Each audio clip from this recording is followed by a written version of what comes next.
చెరువులు నాలలపై ఇల్లు నిర్మించుకున్న వారిలో హైడ్రా గుబులు పుట్టిస్తుంది. దుర్గం చెరువులోని కాలనీలో 204 ఇళ్లకు అధికారులు ఇప్పటికే నోటీసులు అందించారు.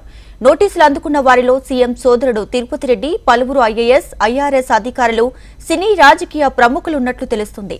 దుర్గం చెరువు ఎఫ్టీఎల్ బఫర్ జోన్లపై చర్యలు తీసుకోనున్నట్లు సమాచారం. చుట్టూ వేలాది విలాసవంతమైన భవనాలు ఉన్నట్లు గుర్తించిన అధికారులు నోటీసులు అందించారు.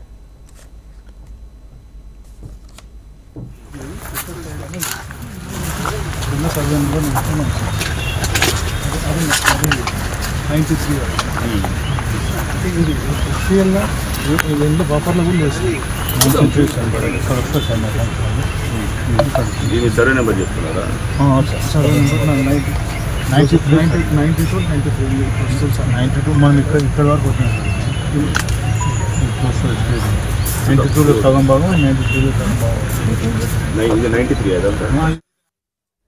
చెరువులు నాలలపై ఇల్లు నిర్మించుకున్న వారిలో హైడ్రా గుబులు పుట్టిస్తుంది. దుర్గం చెరువులోని కాలనీలో 204 ఇళ్లకు అధికారులు ఇప్పటికే నోటీసులు అందించారు. ఇక్కడ నోటీసులు అందుకున్న వారిలో సీఎం సోదరుడు తిరుపతి రెడ్డి, పలువురు ఐఏఎస్, ఐఆర్ఎస్ అధికారులు, సినీ రాజకీయ ప్రముఖులున్నట్లు తెలుస్తుంది. దుర్గం చెరువు ఎఫ్టీఎల్ బఫర్ జోన్లపై చర్యలు తీసుకోనున్నట్లు సమాచారం. చుట్టూ వేలాది విలాసవంతమైన భవనాలు ఉన్నట్లు గుర్తించిన అధికారులు నోటీసులు అందించారు. దీని సర్వే నెంబర్ చెప్తున్నారా? సర్వే నెంబర్ 92 మనం ఇక్కడ వరకు వచ్చినాం. 92లో సగం భాగం, 93లో సగం భాగం. ఇది 93 అదంతా. ఇది 93. Survey number 92, 93. మీరేం పని చేస్తారు? మీరేమైనా రాజకీయాలు చేశారా?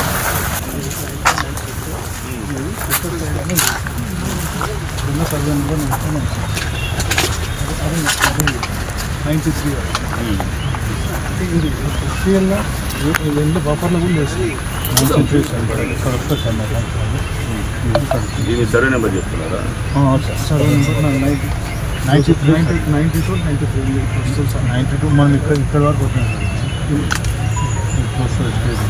92లో సగం భాగం, 93లో సగం భాగం. ఇది 93 అదంతా. ఇది 93. Survey number 92, 93. మీరేం పని చేస్తారు? మీరేమైనా రాజకీయాలు చేశారా?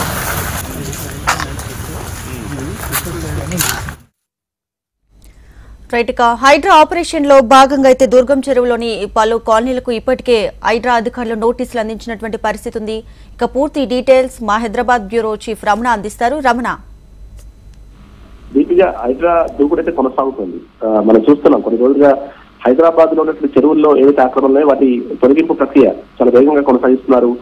అయితే ఇప్పటికే ఆల్రెడీ నిర్మాణాలు ఏర్పడిస్తున్న వారికి కూడా నోటీసులు ఇస్తుండడం చెప్పుకోవాలి. అందులో చాలా మంది ప్రముఖులు ఉంటున్నారు, రాజకీయ పార్టీకి సంబంధించినటువంటి వ్యక్తులు. తాజాగా దాదాపు అంటే సిటీలో ప్రధాన చెరువుగా ఉన్నటువంటి దుర్గం చెరువుకు సంబంధించి ఆ దుర్గం చెరువు ఎఫ్టీఎల్ బఫర్ జోన్ల పరిధిలో నిర్మాణం చేస్తున్నటువంటి వారికి నోటీసులు జారీ చేశారు. మొత్తం 204 మందికి ఈ నోటీసులు జారీ చేసినట్టుగా చెప్తున్నారు. అందులో సీఎం రేవంత్ రెడ్డి సోదరుడు కూడా, ఆయన తిరుపతి రెడ్డికి సంబంధించిన నివాసం కూడా ఈ పరిధిలోనే ఉన్నట్టుగా గుర్తించిన అధికారులు ఆయనకు కూడా నోటీసులు జారీ చేశారు.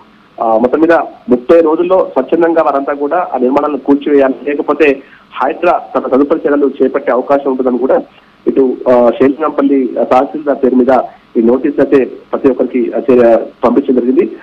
దుర్గం చెరువు పరిసరాల్లో ఉన్నటువంటి అంటే లెక్చర్ కాలనీ కావచ్చు, doctors colony, Amar cooperative society, Kavuru ఈ అక్రమ నిర్మాణంలో గుర్తించిన హైడ్రా మొత్తంగా ఇలాంటి నోటీస్ అయితే జారీ చేసింది.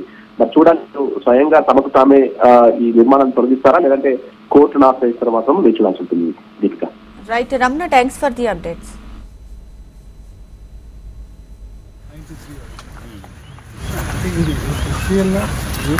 బఫర్లో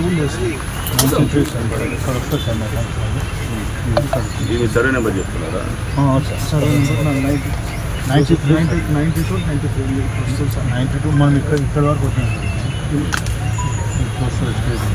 92లో సగం భాగం, 93లో సగం భాగం. ఇది 93 అదంతా.